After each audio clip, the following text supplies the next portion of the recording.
Hey there, Nation, and welcome to the show where we help you to play miniatures wargaming on a budget. It is I, Commander Cheapscale, and we're back with another episode of Way of the Underhive. This series is dedicated to helping brand new players to Necromunda build their starting rosters and learn more about the game mechanics of their favorite gangs. And on this episode, we will discuss playing a completely unique and narrative-heavy list called Kal's Heroes, which is an Outlaw Outcast gang led by Kal Jericho, the Dramatis Personae Bounty hunter from that was featured in Necromunda Book of the Peril. This is the legendary original character that was developed from the golden age of Necromunda back in the mid-90s, a swashbuckling bounty hunter who goes on adventures throughout the entirety of the Necromunda universe. And we're building a gang based around him, as well as some of the exploits he's done in the past. We will discuss the gang's narrative background, as well as describe its unique features. We'll provide you a 2,400 point starting roster that you could use in your very first game, and demonstrate how to play this gang on the tabletop, provide suggestions about how to develop this gang as your campaign progresses, and give you our overall thoughts on this list. Now, because this video will be a little bit more of a deeper dive, I will put timestamps in the description box down below. That way you can click and navigate to the part that interests you the most. So that being said, let's talk about playing Kal's Heroes, the Outlaw Outcast gang, for your next campaign of Necromunda. So first of all, let's talk about the narrative background of this gang. So once again, this gang is led by Kal Jericho, who is a main character that was featured in a lot of the fictional work and comic books created from the Necromunda universe. He was actually a special character that Games Workshop created in order to demonstrate some of the wild nature of the actual wilds of the Underhive as well. He's also supposed to be the illegitimate son of Lord Helmore as well. He's an ex-noble who ran away, basically became a bounty hunter in order to survive, and of course he goes on numerous adventures throughout the Underhive, assembling a coterie of adventurers actually help fight against the injustices that take place in the Necromunda universe. Now, because of that, this whole point of this gang is to represent the fact that he is leading an outcast gang that is trying to survive in the wilds of Necromunda, fighting against the power, at the same time trying to bring justice and also help out people in need within the depths of the Underhive setting. Now, there are some unique features about this gang, so let's go and talk about it. First of all, it's going to be a very shooting-heavy gang. We're going to be using lots of hotshot last guns as well as last pistols, and because of that, it's going to give you some reliable strength for shooting attacks anywhere between the close to medium to long ranges in most cases as well. There's also some really good close combat power in this gang, especially when you talk about the Dramatis Personae that are participating in this gang, so you will have that as well. At the same time, you'll also have some excellent psychology stats that's really going to help you out. Unfortunately for outcast gangs, while they may be extremely flexible and really fun to actually create, they have horrible psychology stats in most cases, so we're going to rectify this with some of the characters that we'll be using in this gang. Now, we're going to do this, of course, because this could be an outlaw gang, but it's going to be related to the Fallen Houses affiliation. So we're going to have access to the Fallen Houses, which is going to help this gang to generate income extremely quickly, as well as get some access to some really powerful weapons and armor that usually most outcast gangs don't get access to as well. At the same time, we'll also be using Ashways vehicles on this list as well, so that way you can participate both in the Underhive and also in the Ashways as well. So that being said, let's go and talk about the starting roster. So once again, Kal's Hero is going to be an Outlaw Outcast gang that's going to be used for the Aranthian secession, so that we have 2,400 credits in order to do this, and we're making this affiliated with the criminal syndicates of the Fallen Houses. So that being said, let's talk about our leader first of all. So leading your gang is the Dramatis Personae Kal Jericho for 375 credits. This is the man, the myth, the legend himself, the Dramatis Personae Bounty hunter that is featured in all the fictional works associated with Necromunda as well. So he's going to become your outcast gang leader, and we're going to make him a gunslinger archetype just because it pretty much matches his personality.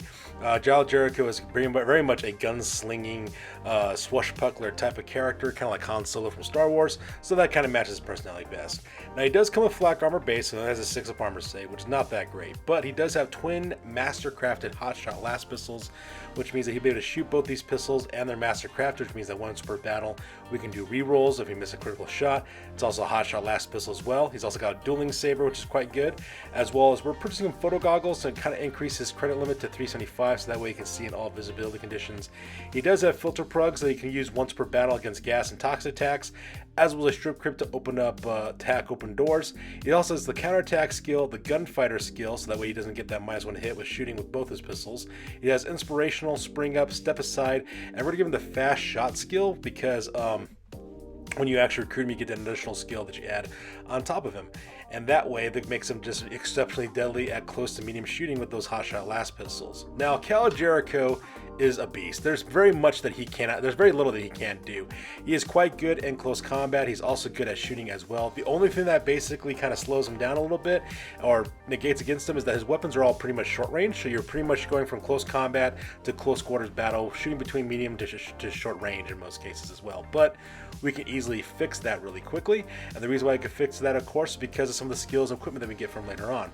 For example, by giving him fast shot, he will be able to get off 4 shots with his hot shot last pistols at any time, which can be really deadly. And we also have Mastercraft, which means if we're putting in a cap a critical situation he might be in, he can reroll any miss hits that he might have as well, which could be quite nice too.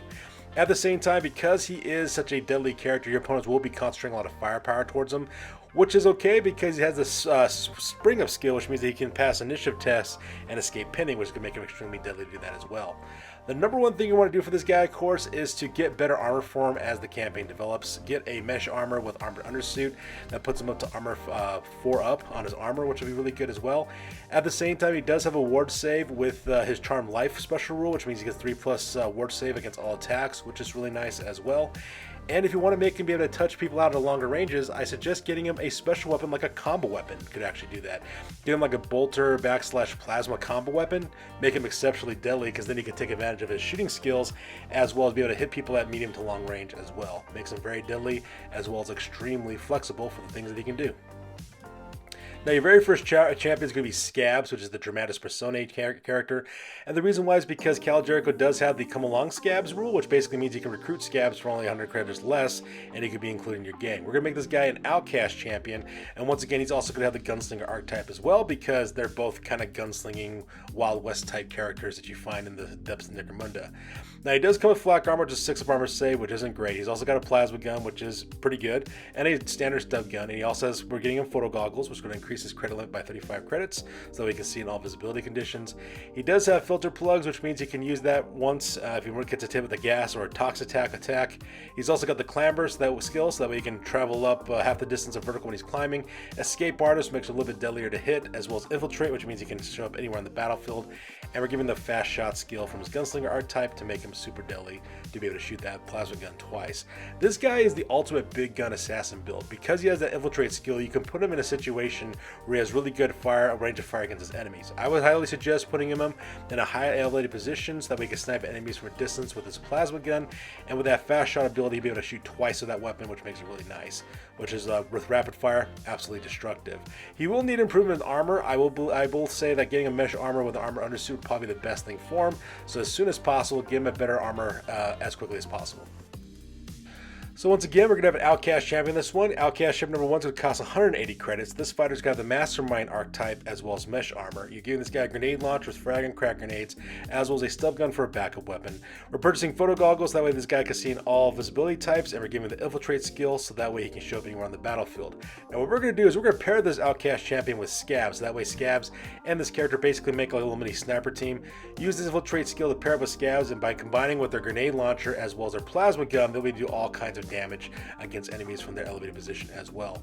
I highly recommend getting Overwatch on this character as quickly as possible, because nothing trolls your enemy faster than a dude who automatically gets a fire grenade against somebody who gets activate, which is really really fun thing to do. Now your guys' next 2 champions, because we're allowed up to 3 champions because of Aranthian succession, champions 2 and 3, they both cost exactly the same at 150 credits apiece. Both will have the gunslinger archetype as well as mesh armor with long rifles equipped with infra sights, so that way they can shoot in the dark. They have last pistols as a backup weapon as well as the fast shot skill as well. Now these guys will be good for your long range firepower with infra sights. They can shoot in all visibility conditions, and with fast shot they'll be able to fire 4 times with their long rifles at strength 4 as well, which is going to be really good. And plus your enemy doesn't also benefit from partial cover when they use those infra sights as well. I highly suggest getting Overwatch on these guys as soon as possible. If you could get Overwatch on these guys will become the ultimate trolls, interrupting enemy activations and sniping at people, which is all kinds of fun as well. And of course, pair them up with Hive Scums for extra support, so that way they have a little bit more ability to group activate and to put out reliable strength 4 attacks. Now, when it comes to the rest of your gang, you have 5 Hive Scum number 1 through 5. They're all going to cost 125 credits apiece. Each one will be equipped exactly the same with mesh armor, a last gun with a hotshot power pack, as well as a last pistol for a backup weapon, and they will also have photo goggles so that way they can shoot in all visibility conditions. Having reliable strength for shooting attacks with armor piercings will be extremely reliable for you as well, and getting those hotshot last packs with the last pistols and getting them close combat weapons will be a number 1 priority for your guys' Hive Scum as well. Things like flails and chain swords will actually be a really good pick. That way you get parry with the chain sword, plus that +1 to hit. And with flails, you get that +1 strength, so pretty much go with the one that you want the most. And after that, you're also going to have a hanger on this gang. You're going to have a Rogue Doc for 50 credits. This person's going to have a last pistol as well as Medicaid kit as well as Medicaid skill. And Rogue Docs are worth their weight in gold in case one of your fighters suffers a critical injury.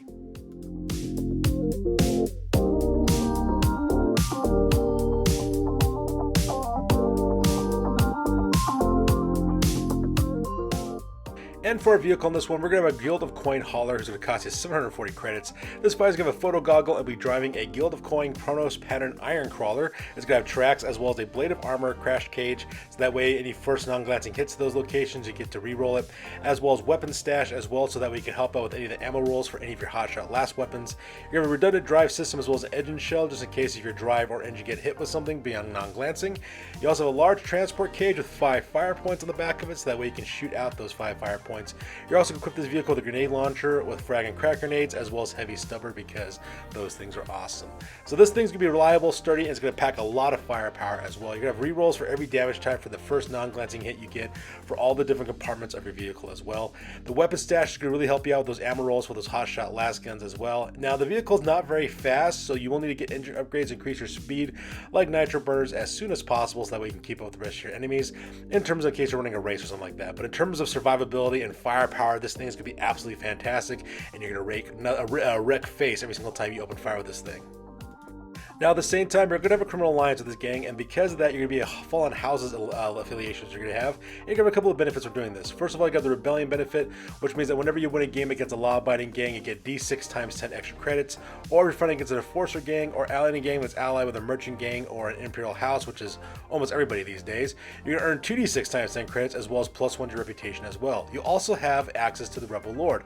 And if you're playing against an Enforcer gang or a gang allied with Merchant guilds or the Imperial House, which is almost everyone these days, then you must include the Rebel Lord or test the alliance as well. Now for your drawbacks, of course, you have for the cause. If you are challenged by an Enforcer gang or any gang that has an alliance with Merchant or Imperial House, you must accept the challenge or test the alliance, so that is a bit of a drawback for you. At the same time, you also have the Ancient Oaths drawback, which means you must pay D3 times 10 credits at the end of each battle or test the alliance. But with all the credits you'll be making with this gang, that's not going to be much of an issue for you at all. Now, as for the Rebel Lord that you're putting in your gang, you're going to use Lady Credo, the Dramatis Personae Rebel Lord that is available from the Book of the Outcast. She has Armor Weave Cloak, which gives her a 4-up armor save, as well as a Fracture Field, giving her a 5-up ward save. She has a Master-crafted last pistol, as well as a Master-crafted Power Saber. She also has the Dodge skill, Iron Will, so that we have -1 to your bottle rolls. She also has the Parry skill, so she can parry twice. And she has the most valuable special rule of all, which is Era of the Outlines, which we'll talk about here in a second. She also has the Sinistris and Dexterous, which are her 2 servo skulls, which give her 360-degree viewpoints, as well as photo goggles, which makes her really deadly in close combat as well as shooting. Now, she is an excellent close combat fighter, but more importantly, she makes an excellent second in command. And the reason why is because of that Heir to the Outlaw special rule. That basically means that anybody within 8 inches of her can use her leadership and her cool stats, which makes her an excellent second command to lead a second fire team, so that way you can lend over those psychology stats to help protect your gang. So she's going to be really awesome to have around as a gang. Plus, having that -1 to your bottle roll tests is also a nice bonus as well. Lady Credo cannot explain how great she is to actually include in your gang as well. So now that we're done talking about your starting roster, let's talk about exactly how you will play this gang on the tabletop by going over tabletop tactics. Alright, so when you deploy your gang, as you can see in this strip mat I have here, there's a 4x4 table. What you're going to do is you're going to have basically 4 fire teams in this gang. You're going to have Assault Fire Team number 1, which consists of Kal Jericho, as well as Lady Credo, as well as Hive Scum number 1, 2, and 3, which are going to be the guys all armed with hotshot last guns. You have Support Fire Team number 1, which is Champion number 2, as well as Hive Scum number 4, which is going to be your long rifle, as well as a hotshot last gun. And you have Support Fire Team number 2, which consists of a Champion number 3 and Hive Scum number 5, which of course represents a long rifle as well as a hotshot last gun as as well. And then you have your sniper team, which is laid up with scabs, as well as champion number 1, who's got the infiltrate skill, as well as grenade launcher. Now, when you deploy, you're going to put your sniper team on the table, which consists of scabs and champion number 1, wherever is advantageous for you to get direct fire on you. Hopefully, you can put it behind them, so that way you can catch your enemy in a pincer attack, but putting on an explosive flank would also be really good as well. Now, the rest of your gang, your assault fire team and your support fire teams will be mounted on the iron crawler, and that's exactly how you're going to deploy on the very beginning of the game. Now, when it comes to turn number 1, what you're going to do is you're going to take the iron crawler and you're going to advance directly towards one of your enemy fire teams. While that is happening, your sniper fire team, as well as your shooters from iron crawler, will be opening up fire with grenade launchers, as well as with heavy stubbers. You got your long rifles, as well as your hotshot long rifles, as well, going after your enemy fire teams. How I'll basically do is this: have your support fire teams shoot from the iron crawler directly to your enemy fire team number 1, getting them in a crossfire with your sniper team, and then have the rest of your weapons, like your grenade launcher and your heavy stubber, open fire directly on the second enemy fire team as you're advancing towards them. So that way you're catching your enemies in crossfires and also engaging them and also suppressing them at the same time. Now, around turn 2, you should be within range in order to deploy your teams, and that's exactly what's going to end up happening. You're going to have your guys' 2 support fire teams go to the left-hand side, catch your enemy fire team number 1 in a crossfire between your sniper team, as well as your support fire teams. You're putting in reliable shots of hot shot last guns, as well as long rifles, firing 4 of those per turn if you haven't moved at all. At the same time, you also have scabs and his champion lobbing grenade launching fire, as well as plasma gun fire directly down upon the enemy. At the same time this is happening, the iron crawler is suppressing the second enemy fire team with its heavy stubber, as well as its grenade launcher, and your assault fire team, led by Kal Jericho, Lady Credo, as well as Hive Skill number 1, 2, and 3, are dismounted the right hand side, so that way they can flank the enemy in up team number 2 and catch it in crossfire as well, hopefully catching an L-shaped ambush when you're doing this. By turn number 3, what's happening is that your iron crawler and your assault fire team have engaged enemy fire team number 2 in close combat. Kal Jericho, Lady Credo is laying it down in close combat. Hive Skill number 1, 2, and 3 are rallying with support fire. The iron crawler is running over people, whoever is not shooting, with its heavy weapons. While this is occurring, Sire support number 1, team number 1 and 2 start advancing towards enemy fire team number 1, engaging with some accurate fire from their long rifles as well as their last guns, while supported by the sniper team with its grenade launchers as well as plasma gun. Hopefully by the time you get done with up to turn number 4, enemy fire team number 2 will be destroyed. That way your support fire teams, your sniper team, your assault fire team, as well as your iron crawler begins to swarm the what's left over of your enemy, and hopefully they're engaging them in close combat and finishing them off, and of course winning the game at exactly the same time. Now, when it comes to game development, as your campaign develops, the first focus you want to focus on is getting on better armor for Kal Jericho, scabs, as well as your champions. I highly recommend going with the armor, mesh armor combined with armored undersuits. That way you get a 4-up armor with your characters, and get armored undersuits for your champions as well, so that way they have that 4-up armor saved too. Now, the second thing you want to do, of course, is purchase hotshot last weapons as well as close combat weapons for all your Hive scum. So these are guys who are armed with the last pistols. Anybody's armed with the last pistol, get them a hotshot power pack, so that way they have a reliable strength 4 attack and shooting as well as in close combat. Get them also a better close combat weapon. Like I said, chain swords and flails would be the best, but get whatever is the one more appropriate to your playstyle. Now, your third priority will be buying vehicle upgrades, especially for speed and handling for the iron crawler. The iron crawler is a bit slow, so whatever upgrades you can get to increase its speed and handling characteristics will be a good thing to get. And lastly, the fourth thing you want to do, of course, is start focusing on things like respirators for your gang, so that way they can a little bit more survivable depending on whatever environmental conditions they might run into, or if an enemy uses gas and toxin attacks. And there you have it. This is my overall thoughts on what I like to call Kal's Hero, the Outcast gang roster that I created for this list. It's a very powerful shooting list, and it will become balanced with more close combat elements, as long as you buy close combat weapons, and also recruit characters can help them out with that as well. At the same time, because it is a fallen house, it will actually generate a lot of income very quickly, and this is a very powerful list that does really good with shooting, close combat, psychology stats, as well with vehicle rules helping you out too. At the same time, just a little personal note, I did use a list very similar to this when I actually did my first Outlanders campaign. Now, I didn't have any vehicles at the time because that one took place in the Underhive, but I used that and I actually did very well with this list as well. So if you want to see those battle reports, you can do so. That's actually out there available on my channel if you want to check those out. So with that being said, you guys, that's good for this one. As always, please feel free to like, comment, and or subscribe. Your guys' input is invaluable to us as always.